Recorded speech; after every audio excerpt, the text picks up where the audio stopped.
చాలా చాలా cute photograph అది. ఏ రోజు కూడా కృష్ణరాజు గారు అంత చెట్టంత మనిషి, నిజంగానే కొండంత అండ. ఆయన చూడడానికి అలా టీవీగా అలా ఉంటారు, ఆయన వైఖరిలో కూడా ఒక పెద్దరికం కనిపిస్తుంది. ఎప్పుడు ఆయన బాధపడిన సందర్భాలు ఉండుంటాయి సార్. సున్నితత్వం కూడా కనిపిస్తుంది. ఎప్పుడైనా రాజకీయాల్లో కానీ సినిమాల్లో కానీ ఆయన కష్టం బాధపడిన సందర్భం ఉంటుందా శ్యామల గారు? చాలా అదే ఉండేగానే దాన్ని ఆయన సమర్థవంతంగా సమర్థించుకునేవారు అనమాట. ఆయన బాధపడే సందర్భాలు ఎక్కువగా తలుచుకొని, అంటే వాళ్ళ ఫాదర్ అంటే ఫాదరు అంటే విపరీతమైన ప్రేమ అండి. అంటే నేను వచ్చేసరికి వారు ఉన్నారు, వాళ్ళిద్దరిని చిన్నపిల్లలు చూసినట్టు చూసేవారు అనమాట. ఆ ఏజ్ వచ్చాక పెద్దవారు చిన్నపిల్లలతో సమానం అని చెప్పేవారు. వాళ్ళు ఏమైనా అన్నా కూడా మనం అనకూడదు, చిన్నపిల్లలు ఎలాగైతే ఉంటారో వాళ్ళు అలాగే ఉంటారు అని. ఆ ఫాదరు పోయినప్పుడు ఆయన పడే బాధ నేను జీవితంలో ఎప్పుడు చూడలేదు. ఆయన ఇప్పుడే ఫస్ట్ టైం ఎంపీ అయ్యారు. ఆయన అయ్యాకే వాళ్ళ ఫాదరు చనిపోవడం జరిగింది. అప్పుడు చాలా టైం పట్టింది ఆయనకి. తర్వాత ఫాదరు ఎంత ఇష్టమో వారి బ్రదర్ అన్న అంతే ప్రేమ అండి. సూర్యనారాయణ రాజు గారు, ప్రభాస్ గారు ఫాదర్.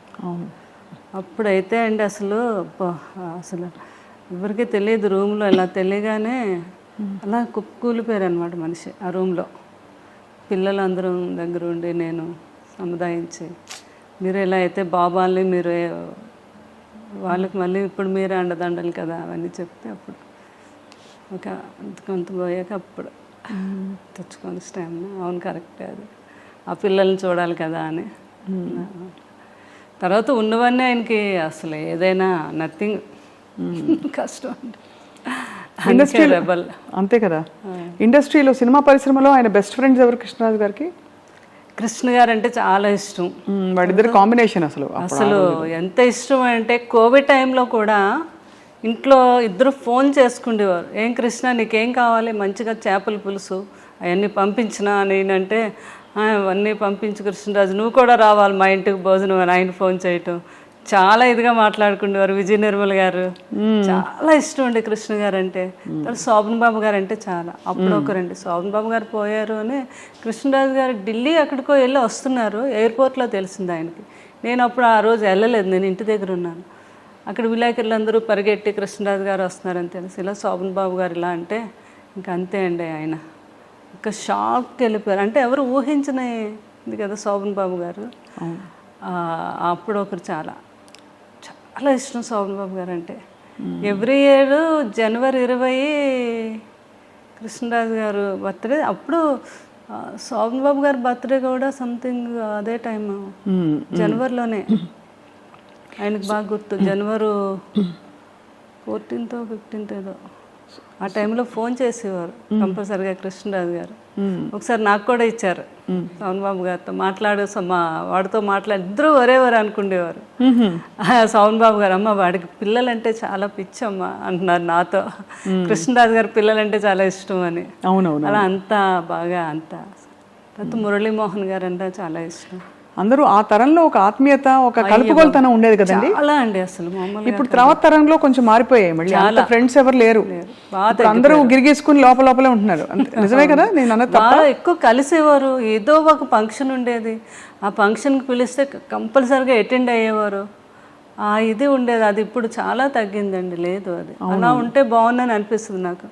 అప్పట్లాగే ఉండాలి ఇప్పుడు తరం వారు అంతా కూడా ఉంటే బాగున్నావు అనేసి. మరి అందగాడు సార్ కృష్ణరాజు గారు, మంచి అందమైన నటీమణులతో నటించినప్పుడు మీకు భారీగా ఈర్ష్య పుట్టిందా ఎప్పుడైనా? ఎప్పుడు లేదు. అంటే కృష్ణరాజు గారి సంగతి నాకు తెలుసు కదా, ఆయన ఎట్లాంటి మనిషి ఏంటో అని. నేను కూడా అందరిలాగా ఎంజాయ్ చేసి చూసేదాన్ని. అంతేనా? రాధిక్ గారు వీళ్ళందరూ నవ్వేవారు కూడా బాగా. వాళ్ళు మన ఇంటికి వచ్చేవారు. జయప్రద గారు, జయసుద్ గారు, కృష్ణరాజు గారి గురించి చెప్తా ఉంటే నేను ఎంతో ఆనందం. అమ్మ షూటింగ్కి వచ్చినా కూడా సార్ ఎంత గొప్పతనం అంటే లాస్ట్ వరకు నిల్చొని మేమందరం ఎక్కి షూటింగ్లో ఆడపిల్లలు ఎవరు వెళ్ళే వరకు కూడా ఆయన వెళ్ళేవారు కాదు షూటింగ్లో. అంత రెస్పెక్ట్గా చూసేవారు మమ్మల్ని అని. సో అంత గొప్ప వ్యక్తి కృష్ణరాజు గారు. ఇప్పుడు భక్త కన్నప్ప మళ్ళీ తీద్దామని పూనుకుంటున్నారు. మీకేమనిపిస్తుంది శ్యామలాదేవి గారు? అంటే ఆ చర్చ వచ్చింది కదా ఇండస్ట్రీలో మనకి. అంటే భక్త కన్నప్ప అంటే ఇంకా అందరూ అన్నట్టే ఈ రోజుకి. నిన్న కూడా మేము కోయంబత్తూరు వెళ్తే ఈషా లైఫ్లోకి వెళ్ళాక మా ఫ్రెండ్ వాళ్ళు హస్బెండ్ ఆయన అంటున్నారు, అమ్మ నాకు ఆదియోగం చూస్తే అందులో కృష్ణరాజు గారు భక్తి కన్నప్ప కనిపించాడు అని. అంటే అది ఇంకా ఆయన తప్ప ఎవరు ఊహించుకోలేని పరిస్థితి. బాబు కూడా చాలా సార్లు అన్నారు పెదనాన్నగారితో, పెదనాన్నగారు కొన్ని సినిమాలు మేమైతే నేను ముట్టుకోను, మీరు ఎన్ని చెప్పినా చేయమనేవారు, నువ్వు చేయగలవు అని. నో, అది only one rebel star Krishnaraju గారు, మీరే చేయాలి. భక్తి కన్నప్ప క్యారెక్టర్ అనేది నేను కూడా చేయలేను అని ఎన్నోసార్లు చెప్పడం జరిగింది బాబు. అవును, చాలా సాహసం అవుతుంది. అందుకే అంటే అది ముందుకు కదలలేదని 2-3 సందర్భాల్లో మనోజ్ గారు కూడా అన్నారు వేదిక మీద ముఖ్యంగా. ఎందుకంటే చాలా కష్టమైన ప్రాజెక్ట్ పాత్ర అది. అదే పాటలు, అసలు ఆ భక్తి, ఆ వైభవం, అదే అందరూ మనసులో అలా ఉండిపోయింది. ఆ బాపు రమణల డైలాగులు ఏంటి అసలు, అబ్బాబాబా, అది మాటలు కాదు కదా. వాణిశ్రీ గారు, రావు గోపాలరావు గారు అప్పుడు ఆర్టిస్టులు చేయటం అనేది అదొక కళ అనమాట. అది ఎన్టీ రామారావు గారే కృష్ణరాజు గారు తీసుకెళ్ళి మీరు రావాలి తప్పకుండా చూడాలి అంటే చూసి ఇంటర్వ్యూలు మధ్యలో విశ్రాంతి ఇవ్వద్దన్నారంటే, కంటిన్యూ చేయండి, నేను ఇంక అసలు కంటిన్యూ చూడాలి ఈ మూవీ అని. లాస్ట్లో చూసి ఏం చేశారు బ్రదర్ అన్నారంట, ఒక అన్నారా అన్నారంట రామారావు గారు. అంతటి గొప్ప చిత్రం అది. ఎన్ని గొప్ప జ్ఞాపకాలు, అన్ని 100 సినిమాలు. ఆ 100 సినిమాలతో పాటు ఆయన చేసిన గొప్ప సేవా కార్యక్రమాలు మీరు అంటుంటే గుర్తుకొచ్చింది. నా దగ్గర ఫోన్లో కూడా ఉంది. ఫస్ట్ ఆయన అప్పుడు దివసీమకి వరదలు వస్తాయండి విజయవాడ, సినిమా ఇండస్ట్రీ నుంచి ఫస్ట్ కదిలో వచ్చింది నేనంటే కృష్ణరాజు గారు. అందరినీ తీసుకెళ్ళి ఆ రోజు చాలా ఫండింగ్ కలెక్ట్ చేసి, ఇక్కడ ఉంది ఫోటో, మీరు ఇందిరాగాంధీ గారు కృష్ణరాజు గారు ఇవ్వటం ఫండింగ్ అప్పుడు దివసీమ అప్పుడు ఫస్ట్ అయినా ఆ రోజుల్లో 1,05,000. అమ్మో, ఆ రోజులో ఇంత పెద్ద అమౌంట్ ఇచ్చి, అది అప్పుడు పేపర్ కటింగ్ ఉంది. నిన్న ఎవరో బాబు చేశారని, ఆ రోజుల్లో హైయెస్ట్ అంటే కృష్ణరాజు గారు ఇచ్చారని, ఎవరెవరు ఎంత ఇచ్చారు ఏంటనేది నాకేమో చార్ట్ పంపించారు. అలా సేవా కార్యక్రమాలంటే ముందు ఉండేవారు కృష్ణరాజు. ఏదో లారీలు వేసుకెళ్ళిపోయి లారీల నిండా చీరలు ఇవి అవి పనిచేసేవారు. ఇదొక వైపు. మరోవైపు ప్రభాస్ గారు 1,00,000 మందికి, అవునండి, ఫ్యాన్స్కి భోజనాలు 1,00,000 మందేనండి ఆ రోజు. ఈజీగా అయ్యారండి ఆ రోజు. మాకు అక్కడ భీమవరం ఎన్ని ఊర్లు ఉన్నాయో అన్ని ఊర్లు ఏకమైపోయి, మొగల్తూరు ఎక్కడుందో మాకు కనపడలేదు, అంత జనం వచ్చారన్నమాట. ఇంత జనానికి కూడా అరేంజ్మెంట్ చేయటం, ఎవ్వరికి కొంచెం కూడా ఏమి వాళ్ళకి పడిపోవటం కానీ లేకపోతే ఇంకోటి కానీ జరగకుండా సేఫ్గా ఇంటికి వెళ్ళేటట్టుగా అంత ప్లాన్ చేసి. క్షత్రియ వాళ్ళు కదా?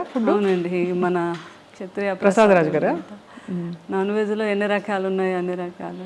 అదే అది అంటే వినికిడి ఇవన్నీ అంటే పెదనాన్న గారికి అలా ఇష్టం కదా, అలాగే పెడితే ఆయన ఇంకా ఆనందంగా ఉంటుంది ఆయనకని బాబు ప్లాన్ చేసి అలాగా చేశారు. అసలు ఈ జరిగిన వెంటనే ప్రభాస్ గారు బాగా అల్లాడిపోయి ఉంటారు కదండి? బాగానండి. అసలు ఆయన చూసి పిల్లల్ని చూసి ఆయన ఆ సిచ్యువేషన్ జీవితంలో ఎప్పుడు వస్తుంది అనే ఊహ కూడా నాకు రాలేదు ఎప్పుడు. ఎందుకనో కృష్ణరాజు గారిని చూస్తే ఆయన మంచి హెల్తీ పర్సన్ కదా, ఆయన అలా వస్తుందని నేను అనుకోలేదు. ఎలా జరిగిందండి చివరిలో? అంటే వాళ్ళ ఫ్యామిలీలో ఉన్న వేరే ప్రాబ్లమ్స్ కాదు కానీ కొంచెం కాఫ్ అండ్ కోల్డ్, న్యూమోనియా అని ఫాదర్కి వచ్చింది, తర్వాత సూర్యనారాయణ గారికి, లాస్ట్లో సేమ్ కృష్ణరాజు గారికి కూడా అదే న్యూమోనియా వచ్చింది.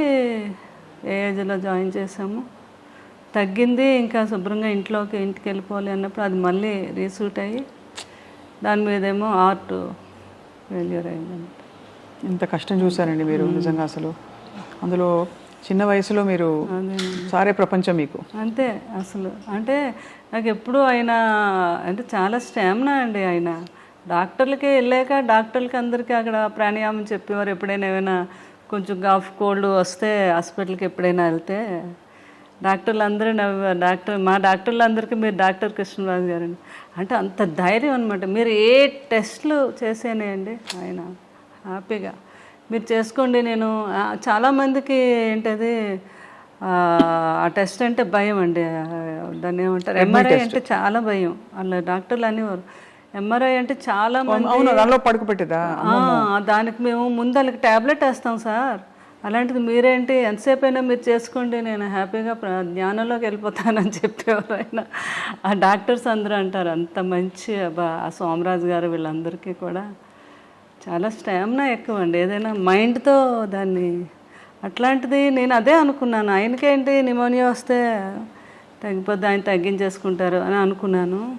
కానీ కోవిడ్కి వ్యాక్సిన్స్ వేసి 3rd dose 4th dose 5th dose వేసేస్తే మొత్తం బాడీలో ఇమ్యూనిటీ ఉండదు కదండి. అవునవును. మళ్ళీ మనం ఇమ్యూనిటీతోనే కదా కొంతవరకు క్యూర్ చేసుకుంటాం. ఎందుకంటే ఆయన ఆయుర్వేదంలో ప్రతి ఆయుర్వేదం ఆయనకు తెలుసు.